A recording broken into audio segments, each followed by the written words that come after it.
엘리자베스 여왕의 웰시코기 사랑은 세계적으로 유명합니다. 모든 개들이 집에서 요리한 특별한 음식을 먹는다는 것은 놀랄 일이 아니죠. 버킹엄 궁전의 전 주방장 데런 맥그레이디는 인터뷰에서 왕궁의 코기들은 신선한 음식만 먹고 토끼, 간, 양배추, 쌀 등으로 만든 집밥 메뉴가 별도로 있다고 밝혔습니다. 여왕은 개를 8마리 키웠는데 강아지들 각각이 근사한 도자기 그릇에 밥을 먹는다고 해요. 개 한 마리당 한 그릇씩 할당되기 때문에 밥을 나눠 먹을 필요는 없습니다. 집사들은 첫째부터 막내까지 연장자순으로 밥을 차려줍니다. 식사가 끝난 뒤에는 집사 2명이 빈 그릇을 모아가요.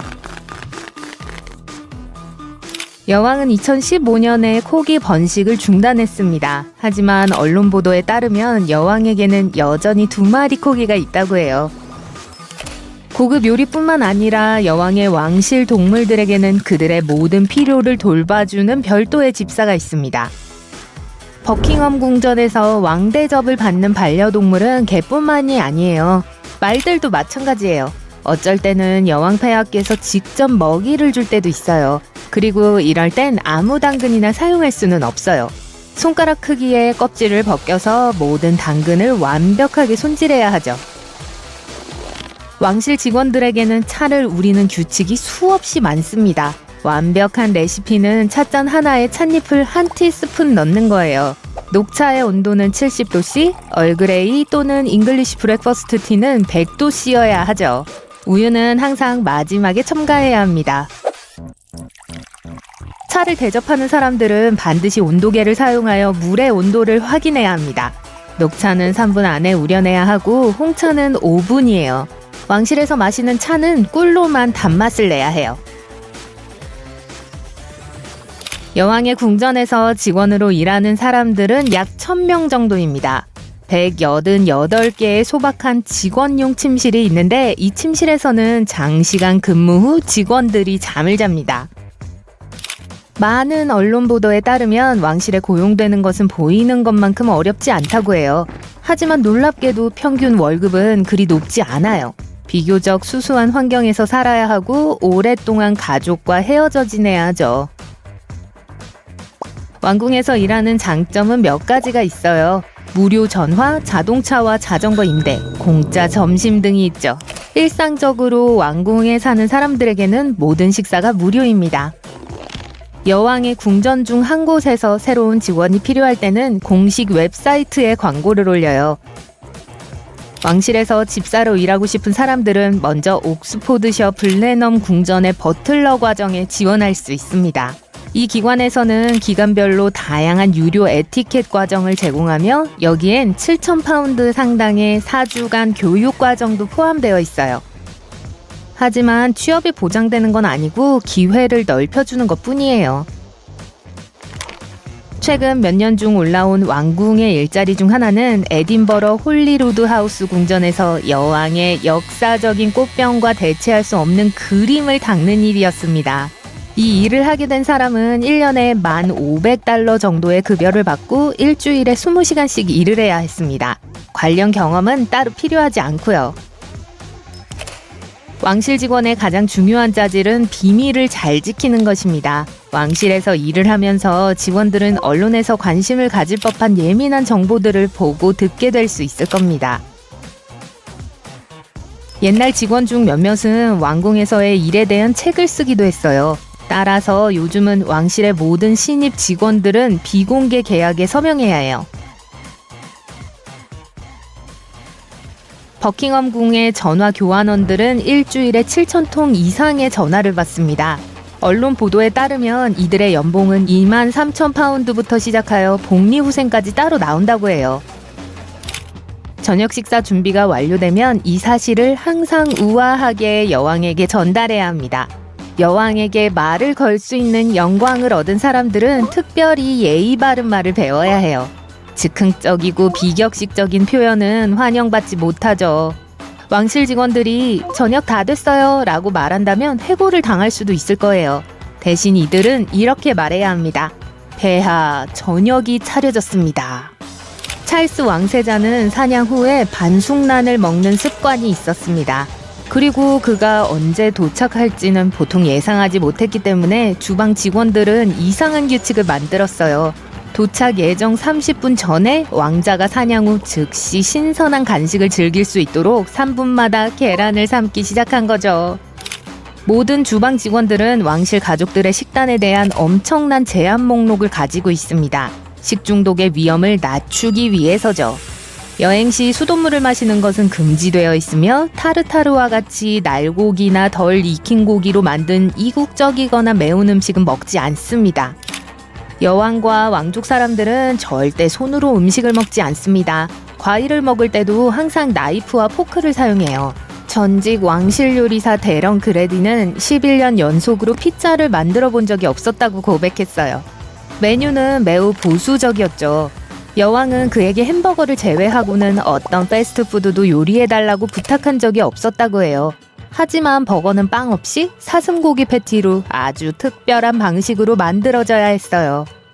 여왕 폐하께서는 보통 오후 3시에서 5시 사이에 차를 마시며 껍질을 자른 샌드위치를 먹어요.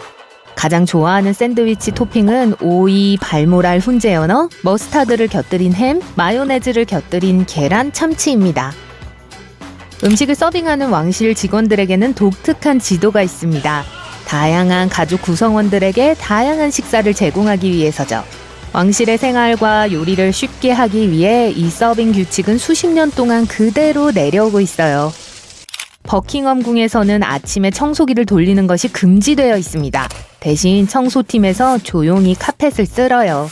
직원들이 성가신 청소기 소음으로 왕실 사람들을 너무 일찍 깨우지 않도록 하기 위한 규칙입니다.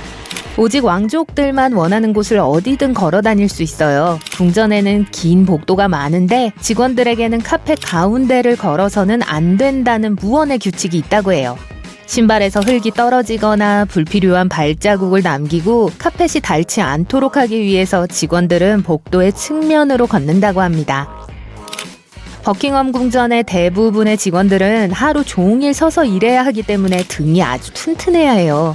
특히 영국의 상징 중 하나인 아름다운 붉은 제복과 검은 모자를 쓴 유명한 근위병들의 경우 더 그렇죠. 이 젊은 근위병들은 완전히 침묵한 채 보초를 서야 합니다.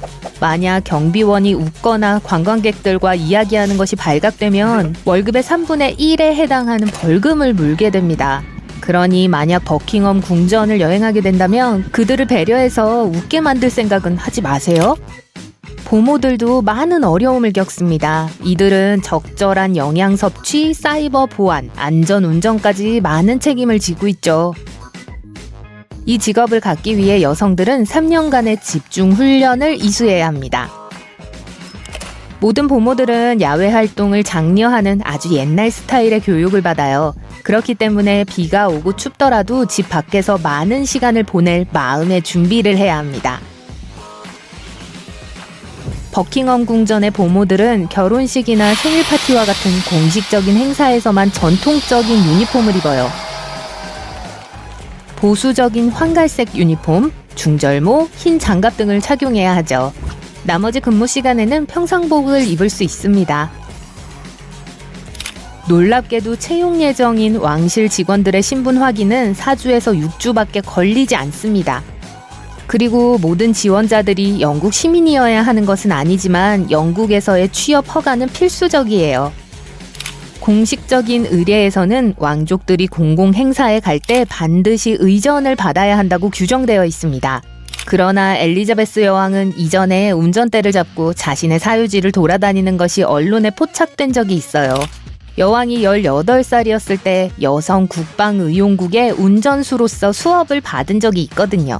하지만 물론 왕궁에서는 공식 행사에 여왕을 모셔다 줄 특별한 운전기사를 고용합니다. 왕실 운전기사 구인 광고에서는 주 48시간 근무에 연간 2만 3,4천 파운드라는 무시무시한 급여를 언급하고 있죠. 다른 직원들과 마찬가지로 기사들도 궁궐의 초대를 받아 그곳에서 생활을 하고 모든 식사는 무료입니다. 합격자는 압박감을 견디며 일할 수 있어야 하고 세심한 주의력, 운전면허증도 있어야 합니다. 또 매너와 의사소통 능력도 필수죠. 이 일을 하면 운전뿐만 아니라 손님들과 가정 관리인들, 왕족들을 만나야 하니까요. 왕실 차량을 운전하는 것 외에 운전기사들은 모든 자동차를 깨끗한 상태로 유지할 책임이 있습니다. 운전기사들은 또한 모든 국영 차량을 관리하는 로얄 뮤즈 정비소를 관리하고 운영해야 합니다. 여왕은 수백만 달러의 가치가 있는 자동차 컬렉션을 소유하고 있어요. 레인지로버, 벤틀리, 심지어는 제규어까지 있죠. 왕실 천문학자는 17세기 이래로 왕실 직원 중 전통적인 구성원의 자리를 차지하고 있습니다. 과거의 천문학자들은 항해용인 천국의 지도를 그리는 일을 맡았는데 이는 많은 과학적 발견으로 이어졌죠. 하지만 요즘 이 자리는 보통 의례적인 자리입니다. 현재는 천재 물리학자 마틴 리즈가 이 자리를 차지하고 있습니다. 그는 1995년에 고용되었으며 영국 역사상 15번째 왕실 천문학자예요. 세계에서 가장 소름 끼치는 버려진 프로젝트의 목록을 작성해봤어요. 유령 건물부터 과거 놀이공원까지 모든 것이 있습니다. 둘러보고 싶으세요? 마틴 스콜세지의 셔터 아일랜드를 봤다면 섬이 얼마나 으스스한지 알 거예요. 이 버려진 장소는 공포영화의 세트장처럼 보이지만 실제로 존재하는 곳입니다. 하시마 섬은 나가사키시에서 약 15km 떨어진 곳에 있습니다. 거의 50년 동안 버려진 섬이죠. 인간이 오랫동안 무인도에 건물을 짓지 않고 방치하면 보통 자연이 그 자리를 대신합니다. 오늘날의 모습만 보면 하시마 섬이 해저 탄광의 중심지였다는 사실을 전혀 짐작하지 못했을 거예요. 이 지역에서 채굴된 석탄은 일본 전역으로 운송되어 일본의 빠른 산업화 과정에 동력을 제공했습니다. 하지만 광물 자원이 유한하다는 것은 누구나 알고 있는 사실이죠. 그래서 석탄 매장량이 고갈되기 시작하자 이 지역에서 사람들이 할 수 있는 일이 별로 없었습니다. 그래서 오늘날 모습에 이르렀어요.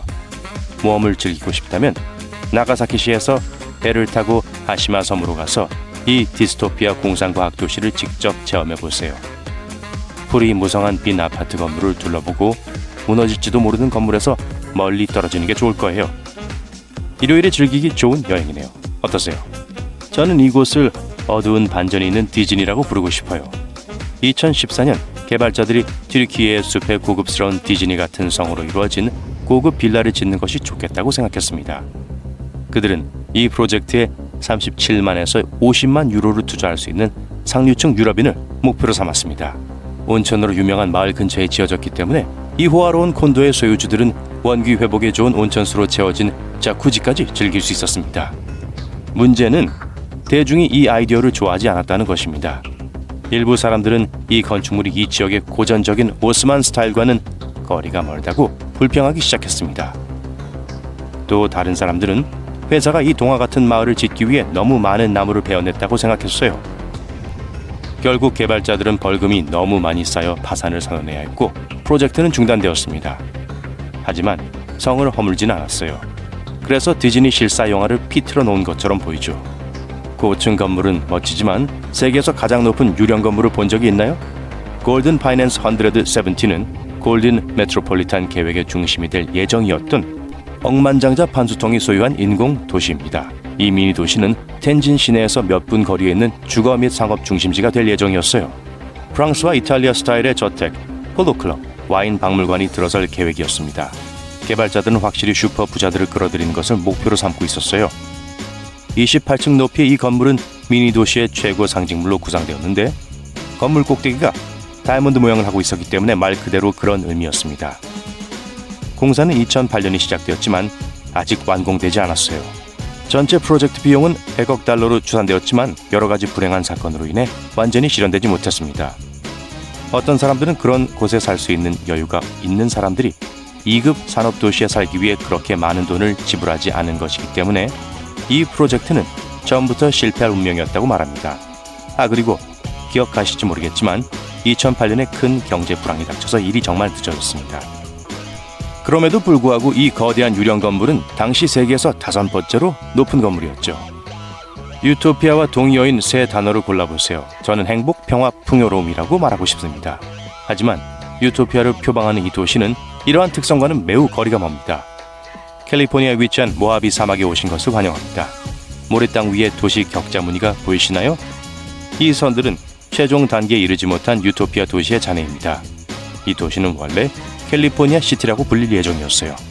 이 유토피아 도시는 도시계획 전문가인 대학 교수 넷 맨델슨이 구상한 것입니다. 이 프로젝트는 그가 사막에 320평방킬로미터가 넘는 땅을 사들인 1950년 후반에 시작되었습니다. 그는 가족 중심의 도시를 꿈꿨어요. 당시에는 집값이 저렴했고 골프장, 수영장, 레크리에이션장 등 레저 시설도 갖춰져 있었죠. 몇몇 사람들이 그곳에 부지를 구입했지만 프로젝트는 중단되었습니다. 그래서 LA 외곽을 운전하다 보면 캘리포니아 시티의 일부에 불과한 작은 집들이 섬처럼 모여있는 모습을 볼 수 있습니다. 버려진 장소로 가득한 유럽 국가는 어디라고 생각하시나요? 스페인이라고 했다면 정답입니다. 몇 가지 예를 들어볼게요. 한때 고급 리조트로 계획되었던 곳은 이제 그래피티의 천국이 되었습니다. 이곳은 1969년에 건설되기 시작했지만 불과 1년 후 공사가 중단되었습니다. 또한 이비자에는 페스티벌 클럽이라는 곳이 있어요. 이비자가 항상 오늘날과 같은 파티 장소였던 것은 아닙니다. 이 클럽은 1972년에 문을 열었지만 2년 후 스페인은 큰 석유 위기를 겪었고 이비자를 찾는 관광객은 점점 줄어들었습니다. 결국 클럽은 버려졌고 오늘날에는 방문객들이 그래피티 아트를 보기 위해 찾아옵니다. 집들의 외관은 완벽한 상태여서 이 모든 집들이 버려진 것이라는 사실이 믿기 어려울 정도예요. 이 집들을 발견한 탐험가에 따르면 이 집들은 2008년 이후로 버려져 있었다고 합니다. 다시 말하지만 그 끔찍한 불황의 해였죠. 이 콘도를 건설한 회사는 콘도 건설 마지막 분기에 파산했고 마지막 단계에서 프로젝트를 포기했습니다. 참 슬픈 결말이에요. 마이애미 비치에는 한때 비틀즈 콘서트가 열렸던 버려진 고급 호텔이 있습니다. 1950년 후반에는 프랭크 시나트라와 같은 유명 인사들이 즐겨 찾던 장소였죠. 오늘날 도빌 리조트는 이미 철거되었습니다. 도빌 리조트는 화재로 건물 구조물 일부가 손상된 후 2017년에 문을 닫았습니다. 한동안 가구와 기념품과 함께 호텔을 그대로 두기로 결정했습니다. 이전에 어떤 모습이었는지 살펴볼까요? 정문과 로비는 1950년대 분위기가 물씬 풍겼습니다. 주방에는 여전히 식기류와 수저가 구비되어 있었고 욕실에는 세면대와 헤어드라이어를 사용할 수 있었으며 바닥 곳곳에 전자식 객실 열쇠가 놓여 있었습니다. 호텔의 메인 볼룸은 마법 같은 일이 벌어지곤 했던 곳입니다. 1964년 비틀즈가 이곳에서 콘서트를 열었을 때 표를 구하지 못한 수천 명의 팬들이 스타들을 보기 위해 밖에 서서 기다리기도 했습니다. 도빌은 미국 문화사의 큰 부분을 차지했지만 오늘날에는 버려진 장소에 불과합니다. 세계에서 가장 흥미로운 버려진 장소가 한때 놀이공원이었다는 사실은 의심의 여지가 없습니다. 놀이공원은 보통 많은 웃음과 즐거운 시간으로 가득 차 있습니다. 하지만 이곳은 아니에요. 나라 드림랜드는 일본의 디즈니월드가 될 예정이었지만 시간이 지나면서 프로젝트는 실패로 돌아갔습니다. 오늘날 나라 드림랜드는 꿈에 불과합니다. 철거되기 전에 이곳을 방문했다면 이런 모습을 볼 수 있었을 거예요. 안개로 뒤덮인 롤러코스터를 지날 때면 심장이 평소보다 더 빨리 뛸 것입니다. 저건 마테호른이었나요? 맞아요. 이곳의 모든 것이 여기 있으면 안 된다고 말하는 것 같습니다. 하지만 너무 궁금해요. 공원 바닥에 던져진 티켓 릴과 모양이 변한 인형들을 볼 수 있을 거예요. 텅 빈 식당에 들어가고 싶은가요? 테이블과 의자가 그대로 남아있는 것이 신기할 정도예요. 한때 기념품 가게였던 곳을 걷다 보면 빈 진열대와 구식 금전 등록기를 볼 수 있습니다. 이 영상을 보고 난 후 저처럼 불안하신가요? 이런. 독에 대한 놀라운 사실을 알아보세요. 아니요, 최고의 맹독성 동물 10마리를 소개하는 또 다른 동영상이 아닙니다. 몇 마리가 있긴 하지만 요점은 달라요. 우리는 모든 생물에게 위험한 이러한 물질의 본질에 대해 알아볼 거예요. 눈앞에 두 잔이 놓여 있습니다. 첫 번째 잔은 상한 우유로 가득 차 있고 다른 잔은 세계에서 가장 위험한 뱀 중 하나인 비페라 아스피스의 독이 들어 있습니다. 어느 잔에 든 액체가 건강에 부정적인 결과를 초래할 수 있을까요? 정답은 상한 우유입니다. 상한 우유는 복부 팽만감, 소화불량 및 속쓰림을 유발할 수 있어요. 그러나 뱀의 독을 마시면 아무 일도 일어나지 않습니다. 사실 이 물질은 특정 유형의 단백질이에요. 그리고 위액은 다른 음식처럼 이 단백질을 분리합니다. 독에 포함된 독소는 혈액과 접촉할 때만 위험해요. 따라서 입이나 배에 상처가 있으면 문제가 생길 수 있죠. 그러나 독소가 혈액순환계에서 멀리 떨어져 있는 한 걱정할 필요가 없습니다. 하지만 항상 그런 건 아니에요. 일부 동물은 약간의 신체 접촉만으로도 몸에 침투하는 독을 분비해요. 그러나 독사는 이 위험물질을 혈액 속으로 전달해야 해요. 이것이 포이즌과 베놈의 차이점입니다. 첫 번째 경우는 수동적으로 사람을 중독시킬 수 있는 동물이에요. 예를 들어 만지는 경우죠. 이 동물들은 아무런 노력을 하지 않아도 독이 몸에서 계속 방출됩니다. 포이즌 다트 개구리는 남아메리카의 정글에 살면서 아무도 공격하지 않습니다. 하지만 피부에서 지구상에서 가장 위험한 독을 분비하기 때문에 모두가 만지는 걸 두려워해요. 이 개구리의 포이즌에 포함된 독 입자는 매우 작아서 피부의 모공을 통해 쉽게 침투하여 신체에 강렬한 반응을 일으킵니다. 그러나 베놈이 있는 동물은 주입을 통해서만 체내에 들어갈 수 있는 더 큰 독 입자를 가지고 있습니다. 이런 동물은 물거나 찔러서 독을 혈액으로 전달해요. 독사, 말벌, 거미 및 기타 생물은 베놈을 사용하여 먹이를 공격합니다. 포이즌이 있는 개구리나 독 피부로 덮인 물고기는 독소를 사용하여 자신을 방어합니다. 이게 바로 차이점입니다. 세계에서 가장 독성이 강한 생물 중 하나는 상자 해파리입니다. 쏘이면 강력한 독소를 적에게 주입하여 신경계와 피부세포에 영향을 미쳐요. 이 해파리는 바다 생물뿐만 아니라 사람에게도 위험해요. 독소는 빠르게 작용하여 몇 분 안에 심각한 건강 문제를 일으킬 수 있어요. 도깨구리 다음으로 세계에서 가장 독이 강한 생물 중 하나는 보거입니다. 네, 그 유명한 별미요.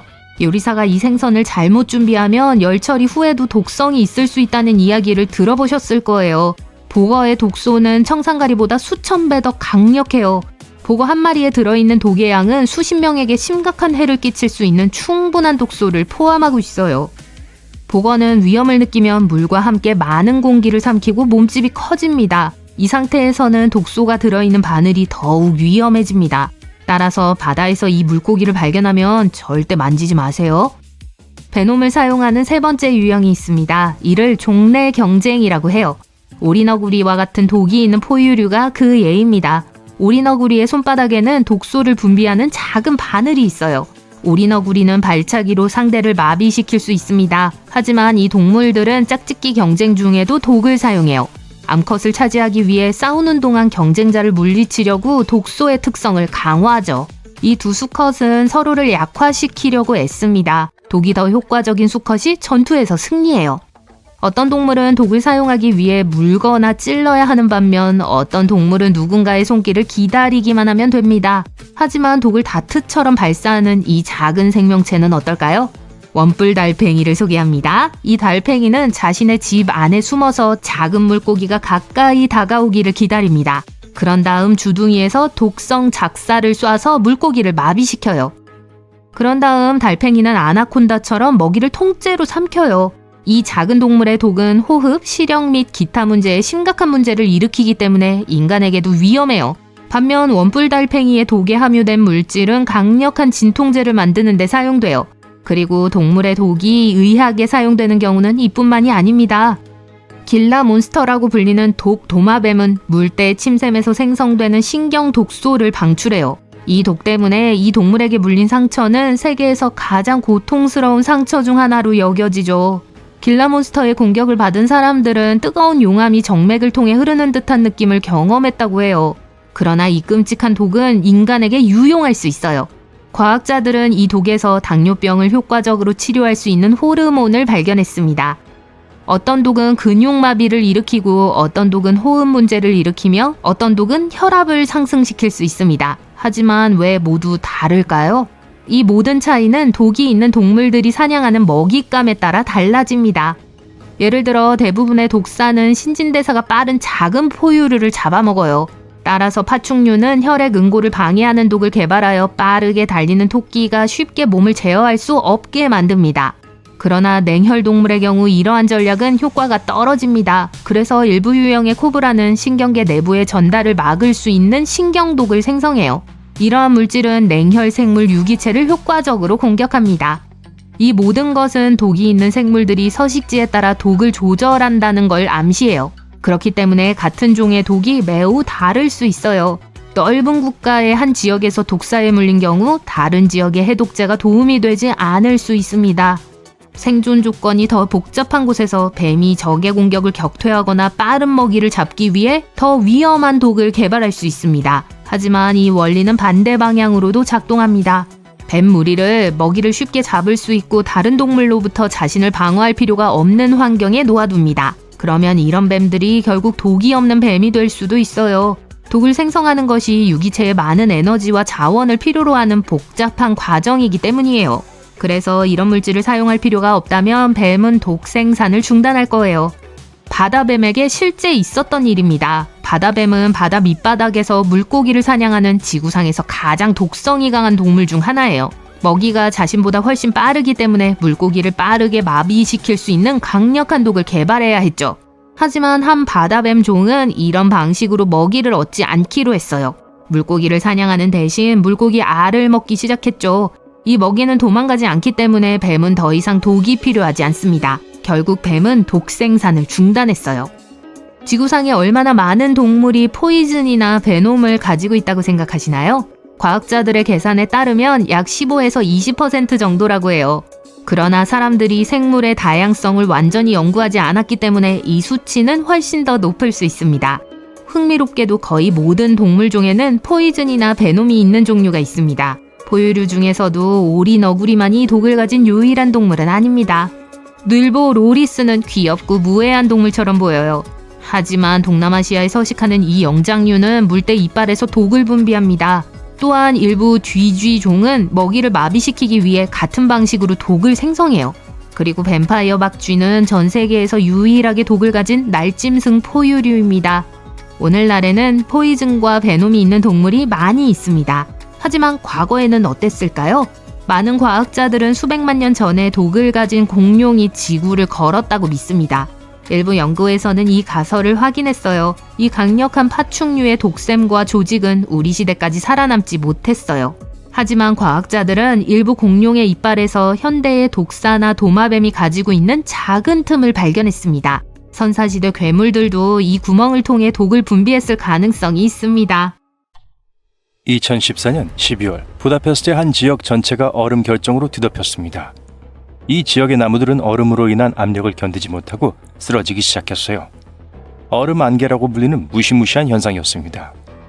해리포터 영화에서 디멘터가 그랬던 것처럼 기온이 급격히 떨어지면서 주변의 모든 것이 얼어붙는 현상인데요. 이 모든 것이 온도 플립플롭 덕분입니다. 얼음 안개는 시야를 방해할 뿐만 아니라 어둠 속에서 빛나는 유령 기둥과 후광을 만들어내기도 해요. 얼음 안개는 작은 얼음 결정으로 이루어져 있습니다. 섭씨 영하 10도 이하가 되면 공기 중에 물방울이 얼어 얼음 결정으로 변해요. 그 전까지는 얼어붙을 무언가를 찾지 못하면 액체 상태로 유지됩니다. 얼음 안개는 보통 북극이나 남극과 같이 추운 지역에서 형성돼요. 부다페스트는 플롯에 반전이 있었죠. 차량과 비행기에서 나오는 뜨겁고 습한 가스도 얼음 안개를 만들 수 있습니다. 추운 날 비행기가 이륙할 때 얼음 안개가 너무 짙어 다음 비행기가 아무것도 볼 수 없는 경우가 있어요. 이런 일은 가끔 일어납니다. 얼음 안개는 맑은 하늘에서 드문드문 얼음 결정이 떨어지는 다이아몬드 먼지와는 달라요. 습도가 거의 100%로 매우 높고 기온이 섭씨 0도 이하로 떨어질 때 형성됩니다. 이렇게 되면 공기 중에 얼음 결정이 생성되고 이 얼음 결정은 결국 다른 표면에 정착하게 돼요. 흥미롭게도 초기 정착민들은 이런 얼음 결정이 해로 들어가 문제를 일으킬 수 있다고 생각했습니다. 토끼 얼음과 같은 다른 흥미로운 얼음 형성도 많이 있습니다. 토끼 얼음은 공기는 쌀쌀하지만 땅이 아직 서늘한 기운을 받아들이지 않았을 때 발생해요. 식물 줄기 내부의 수액이 얼면서 팽창해서 줄기가 갈라지게 돼요. 이렇게 되면 액체가 밖으로 빠져나와 서리가 내린 공기와 만나 얇은 얼음층으로 변하면서 꽃잎이나 리본처럼 아름다운 모양을 만듭니다. 지진광은 또 다른 기이하고 독특한 현상이에요. 2017년 멕시코에서 규모 8.1의 강진이 발생했을 때 하늘에 이상한 녹색과 파란색 빛이 보이는 이미지가 소셜미디어에 넘쳐났습니다. 이 멕시코 지진광은 또 하나의 미스터리를 더했어요. 공번개와 마찬가지로 지진광은 매우 드물게 발생하며 매혹적이지만 과학자들이 알아내기는 어렵습니다. 지진 주변의 광채가 모두 똑같이 보이지 않는다는 점이 까다로운 이유예요. 이에 대한 이론과 신화가 모두 존재합니다. 불빛은 다양한 모양, 형태, 색상으로 나타날 수 있어요. 역사를 파헤친 연구자들은 기원전 1600년으로 거슬러 올라가는 이러한 빛에 대한 65개의 기록을 조사했습니다. 예를 들어 강력한 지진이 발생하기 불과 11일 전인 1988년 11월 12일 사람들이 퀘벡의 세인트 로렌스 강을 따라 밝은 보라색, 분홍색 빛의 덩어리를 목격했던 일이 보고됐어요. 페루 피스코에서는 규모 8.7의 지진이 발생하기 전 보안 카메라에 포착된 밝은 섬광의 형태로 불빛이 나타났습니다. 그리고 2009년 이탈리아 라쿠엘라에서 지진이 발생하기 전 사람들은 돌길 위에서 약 10cm 크기의 불빛이 깜빡이는 것을 목격했어요. 하지만 지진의 불빛이 실제인지 아닌지에 대해서는 여전히 논쟁이 계속되고 있습니다. 미국 지질조사국은 지진이 발생한 시간과 장소 주변의 비정상적인 불빛에 대한 개별 보고가 실제로 지진 불빛을 나타내는 것인지 확신할 수 없어 다소 신중한 입장이에요. 한 연구에서 과학자들은 이러한 빛이 지각에서 배터리를 켜는 것처럼 지진 활동 중에 특정 유형의 암석에서 활성화된 전하로 인해 발생한다는 이론을 세웠습니다. 현무암이나 가브로와 같은 일부 암석에는 미세한 결정결함이 있는데요. 이러한 결함으로 인해 전하가 공기 중으로 방출될 수 있습니다. 연구자들은 이러한 빛이 생성되는 데 필요한 조건이 전 세계 지진의 0.5% 미만에서 존재한다고 주장했어요. 이것이 불빛의 희귀성을 설명할 수 있습니다. 또한 불빛은 지진 발생 전이나 지진 발생 중에 더 자주 나타나는 경향이 있다고 지적했습니다. 이전 연구에서는 지각 응력이 석영을 함유한 암석이 압축될 때 강한 전기장을 생성하는 압전 효과를 일으킬 수 있다고 제안했어요. 하지만 지진광은 예측이 어렵고 수명이 짧기 때문에 연구하기가 어렵습니다. 달이나 태양 주위의 갑작스러운 고리에 대해 이야기할 시간이에요. 친구와 함께 걷고 있는데 갑자기 태양 후광이 보입니다. 자연의 경고예요. 눈이나 비바람이 오고 있다는 뜻입니다. 이러한 후광은 구름 속의 수십억 개의 작은 얼음 결정이 햇빛을 굴절시키되 형성됩니다. 눈이 손상될 수 있으니 이 경이로운 광경을 직접 쳐다보고 싶은 유혹을 뿌리치세요. 선글라스를 끼고 약 40분 정도 감상하세요. 자연은 다른 조기 경고를 보내기도 합니다. 바다가 신비롭게 물러나 산호와 물고기가 보이면 쓰나미가 다가오고 있을 수 있어요. 해변에서 이한류를 조심하세요. 상어가 비정상적으로 가까이 다가오면 폭풍을 피해 도망치는 것일 수도 있습니다. 머리카락이 쭉 뼛서고 장신구가 윙윙거리는 느낌이 드시나요? 근처에서 번개가 칠 수 있으니 대피하세요. 눈사태, 녹색 폭풍, 화산 근처의 호수는 모두 잠재적인 위험 요소입니다. 바다를 건너는 것은 매우 위험해요. 보름달이 뜰 때 동굴 탐험을 하다가 목숨을 잃을 수도 있습니다. 바다가 젓갈색으로 변하면 물속에 독성 조류가 있을 수 있으니 수영을 피하세요. 동물도 재난을 감지하는 만큼 동물이 이상하게 행동하면 주의를 기울이세요. 여름밤 마츠제도 주변에는 매혹적인 푸른빛이 있습니다. 이 빛의 원인은 작고 빛나는 생물체예요. 관광객들은 이 아름다운 광경을 보는 것을 좋아하지만 한 연구에 따르면 독성이 있고 매년 그 규모가 커지고 있다는 단점이 있습니다. 이 현상은 낭만적인 모습에도 불구하고 해로워요. 한 해양학 연구팀이 위성 데이터를 사용해서 19년 동안의 성장을 추적했는데요. 거의 1000장에 달하는 위성 이미지를 분석한 결과 그들은 이 해파리가 더 깊은 바다로 확장하고 있다는 결론을 내렸습니다. 안타깝게도 이러한 확장은 해양 생물의 위협이 되고 있어요. 푸른 눈물의 꽃은 물고기와 바다거북을 중독시키고 심지어 인간의 건강에도 영향을 미칠 수 있습니다. 이 다이노플라겔 자체는 독성이 없지만 먹이인 독성 조류는 해로운 화학물질을 수중으로 방출해요. 이 과정에서 산소가 고갈되어 해양동물도 위험에 처하게 됩니다.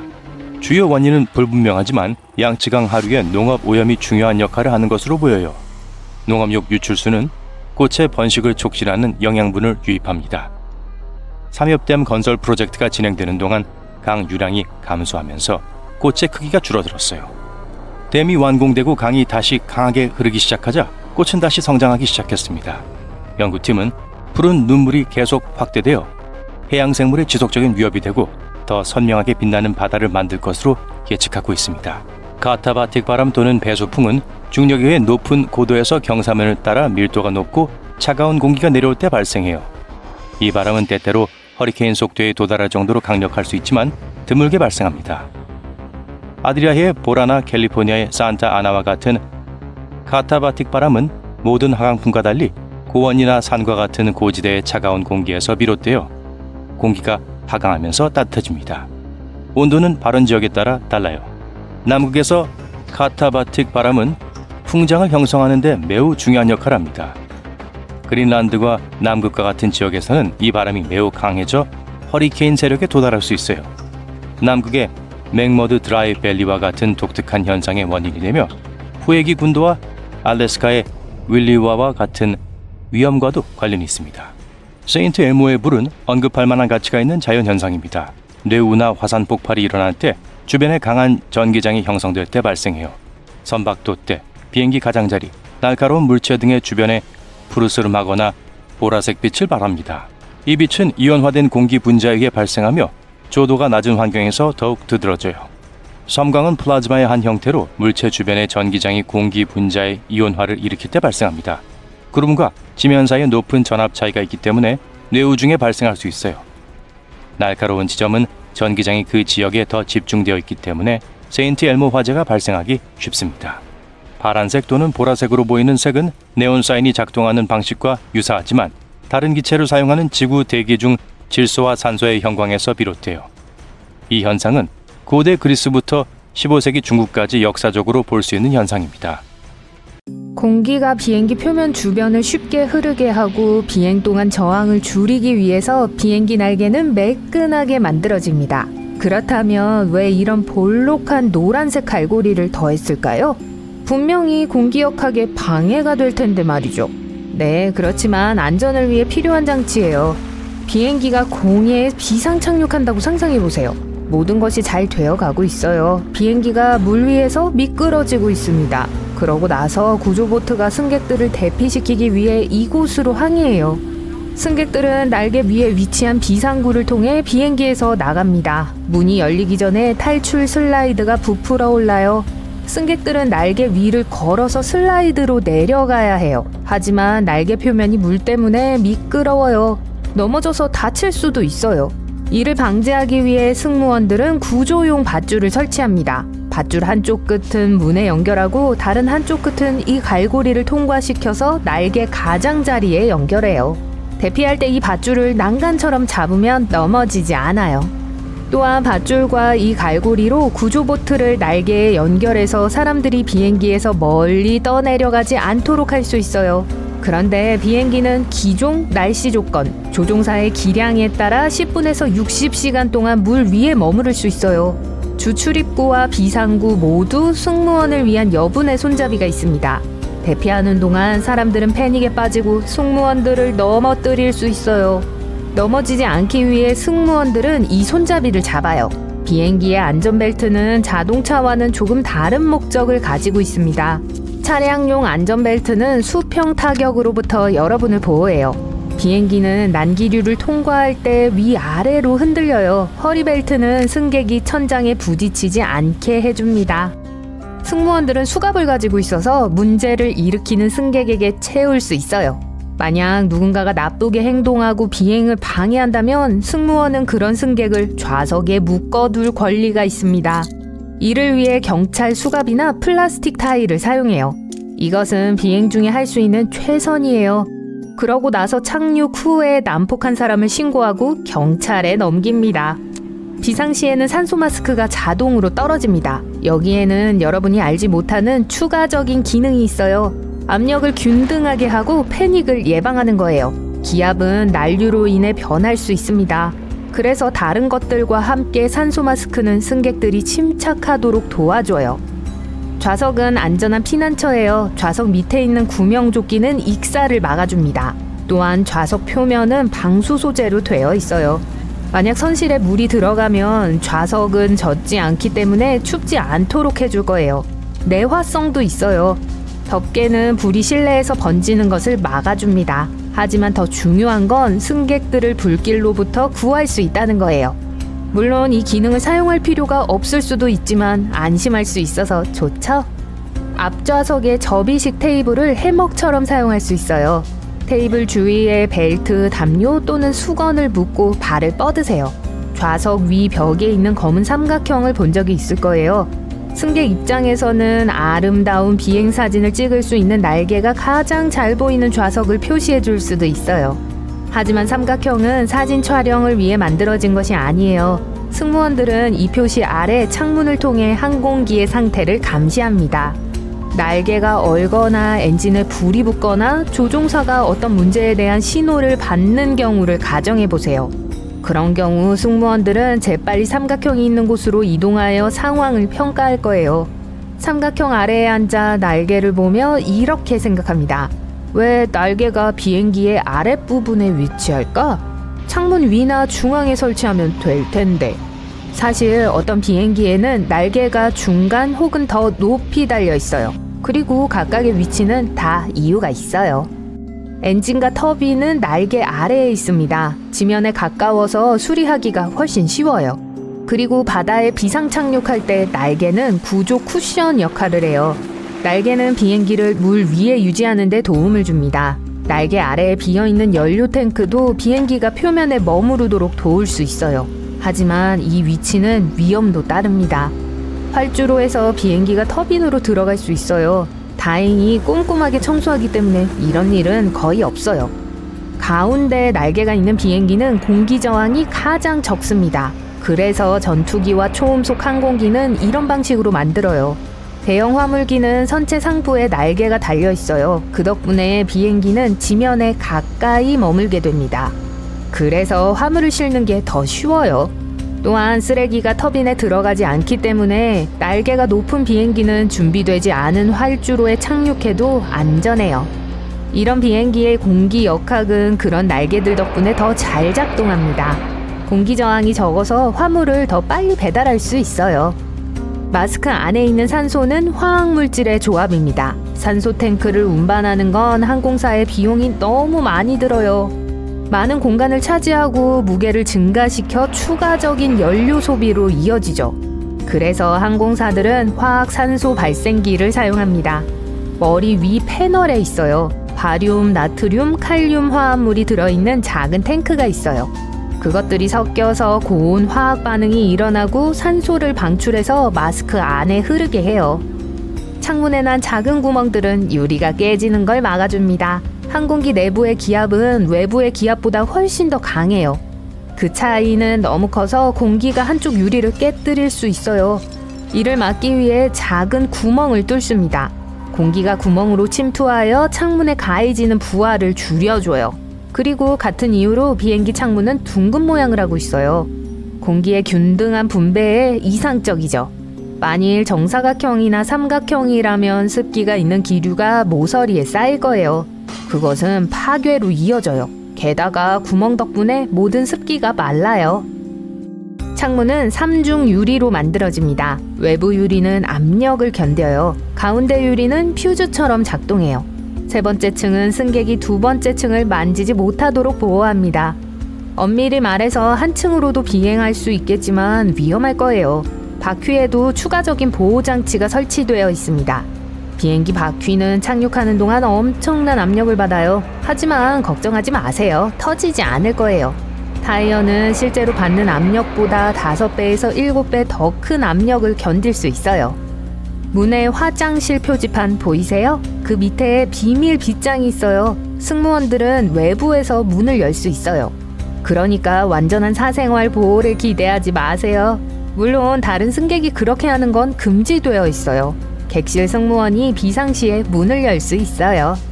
승무원이 비행 중에 객실을 통과할 때 항상 좌석 위 상단 선반에 손을 댑니다.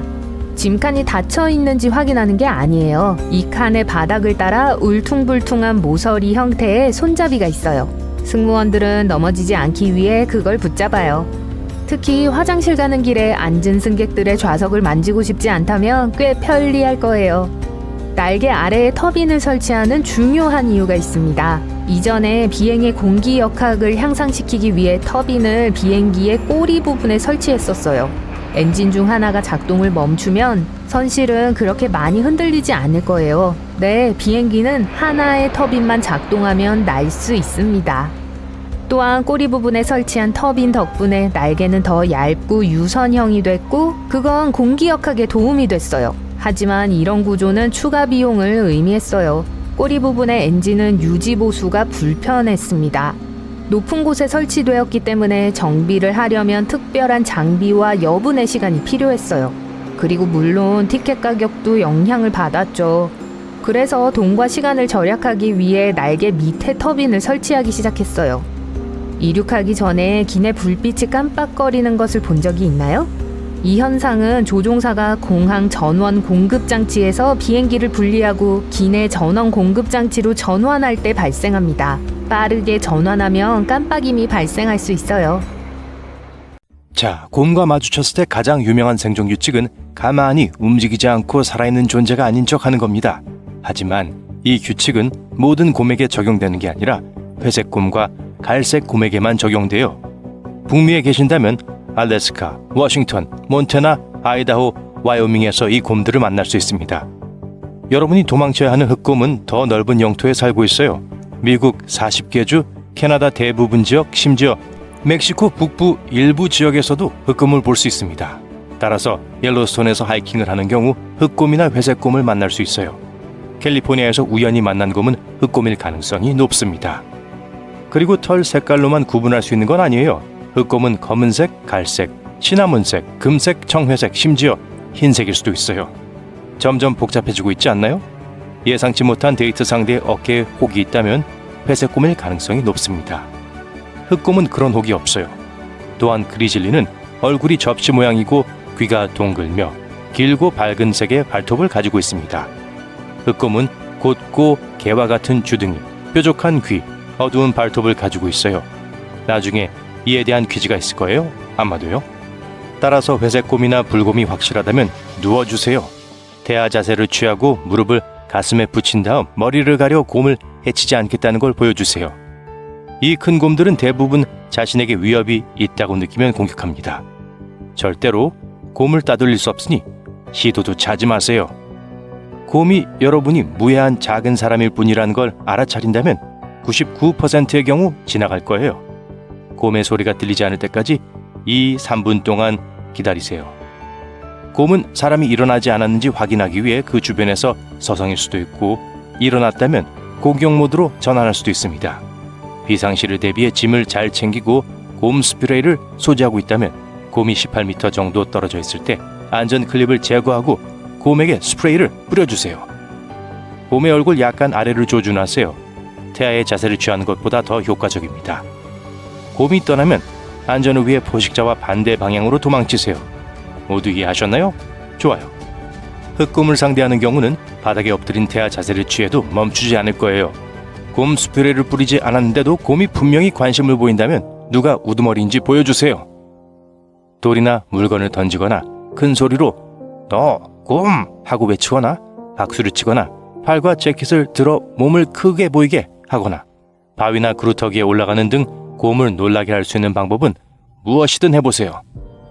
흑곰은 학교에서 점심을 훔치려는 악당과 매우 흡사합니다. 여러분이 스스로 일어설 수 있다는 것을 알면 포기하는 경우가 많아요. 곰이 위험할 정도로 가까이 다가오면 눈이나 코를 치거나 충격을 주거나 기절시켜 원치 않는 하이킹 파트너가 공포에 질려 도망가도록 하세요. 곰이 어떤 종류든 상관없이 멀리 앉아서 여러분을 쳐다보고 있다면 아주 천천히 멀어지도록 노력하세요. 이 위험에서 뒤로 물러날 때 넘어지지 않도록 약간 비스듬히 옆으로 움직이세요. 이렇게 하면 곰은 여러분이 도망치려고 하는 거라고 생각하지도 않고 쫓아오지도 않을 거예요. 곰에게 여러분이 사람이라는 것을 보여주기 위해 침착하게 혼잣말을 하세요. 노래도 도움이 됩니다. 곰도 노래를 알아들을지 모르니까요. 동물과 직접 눈을 마주치지 않도록 하고 새끼곰과 어미곰 사이에 서지 마세요. 곰이 뒷발로 서더라도 공격적인 행동이 아니니 놀라지 마세요. 네, 맞아요. 북극곰이 서식하는 지역을 방문할 계획이라면 곰 퇴치 도구 없이는 가지 마세요. 탱크처럼요. 건강한 북극곰 수컷은 몸무게 0.5톤에 뒷다리로 서면 키가 2m고 시속 40km로 먹이를 쫓을 수 있습니다.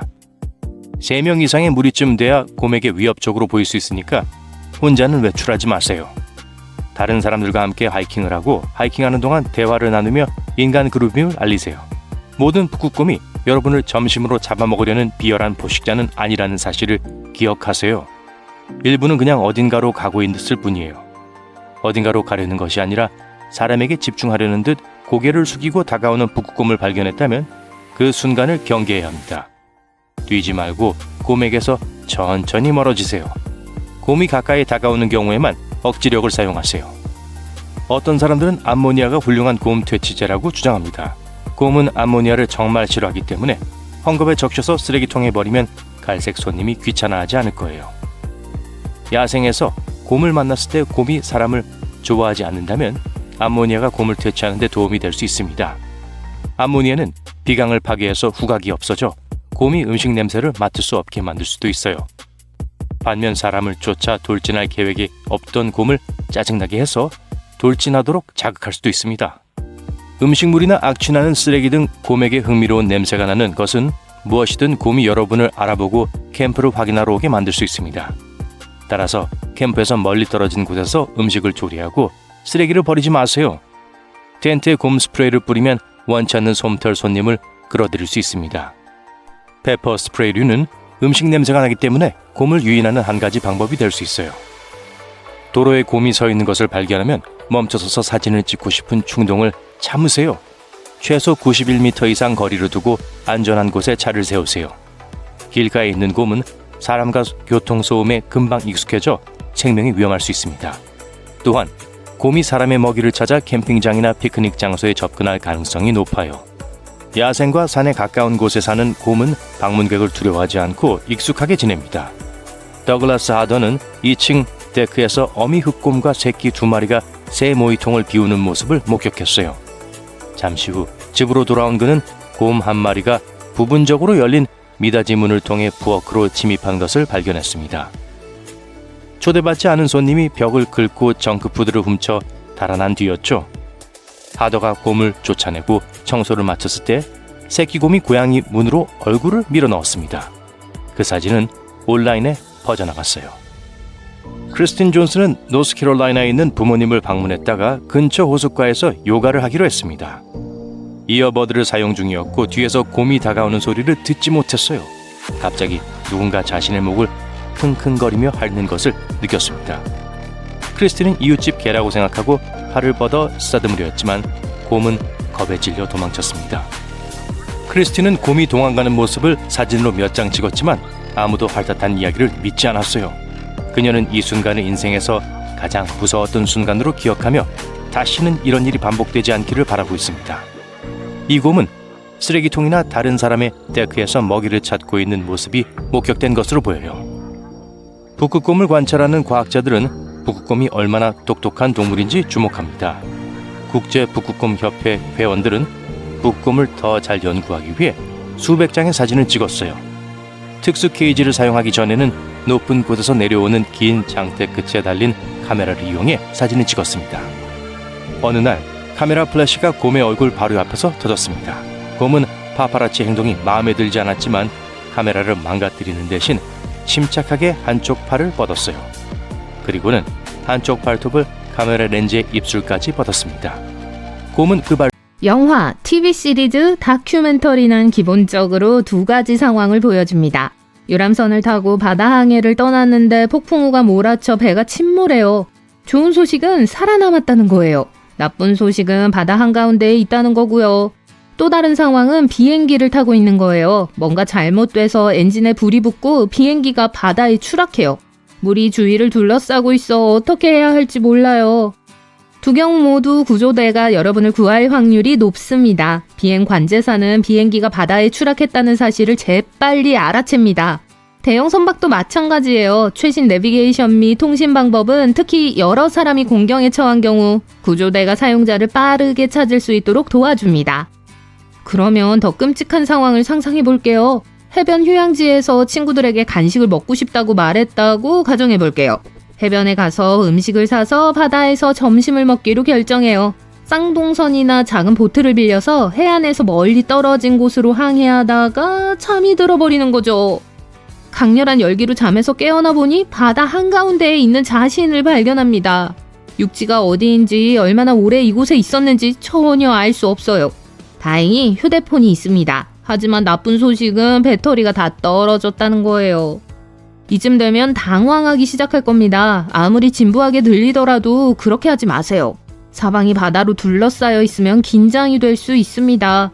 거대한 바다의 작은 입자처럼 느껴지면 실존적 공포를 유발할 수 있죠.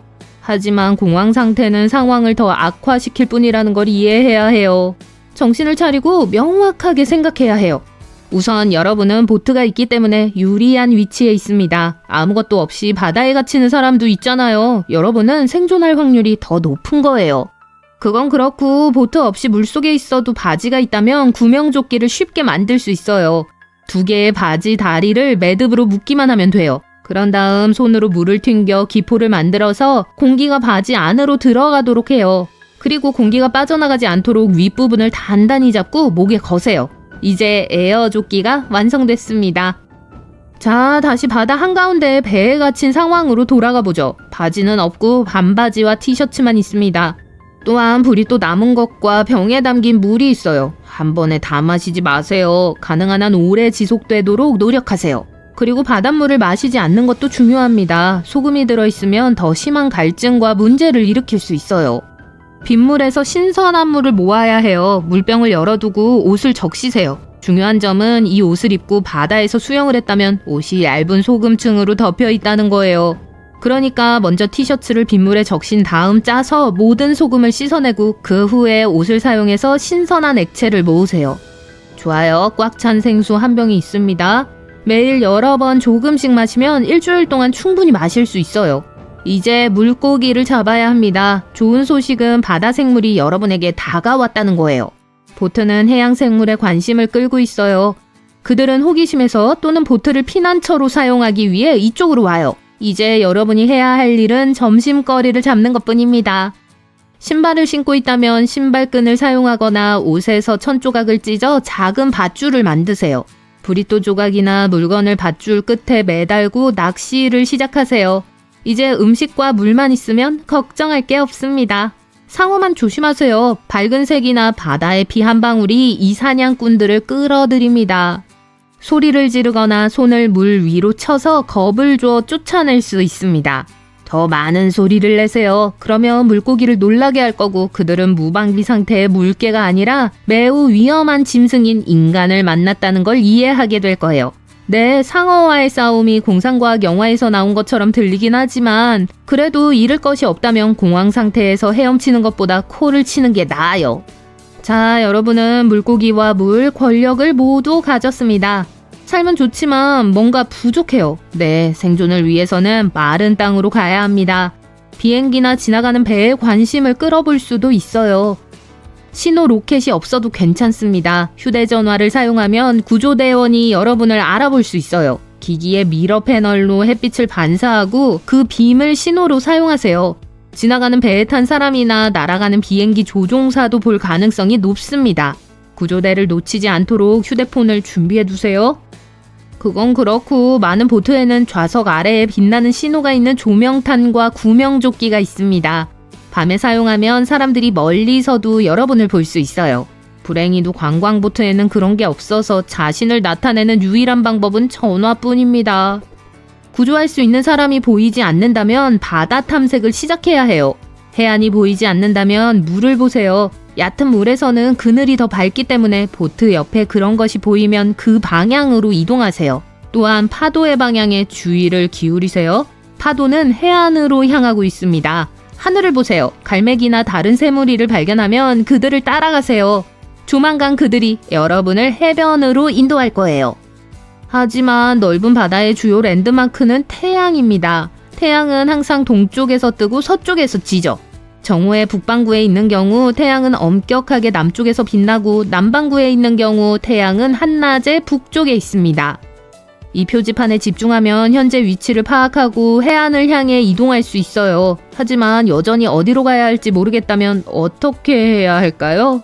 호텔에서의 아침을 상상해보세요. 태양이 어디에 있었고 태양을 기준으로 자신의 위치가 어느 정도였는지 기억해보세요. 예를 들어 발코니에 서 있는데 창문 오른쪽을 향해 해가 떠오르는 것을 봤다면 남쪽을 향하고 있는 거예요.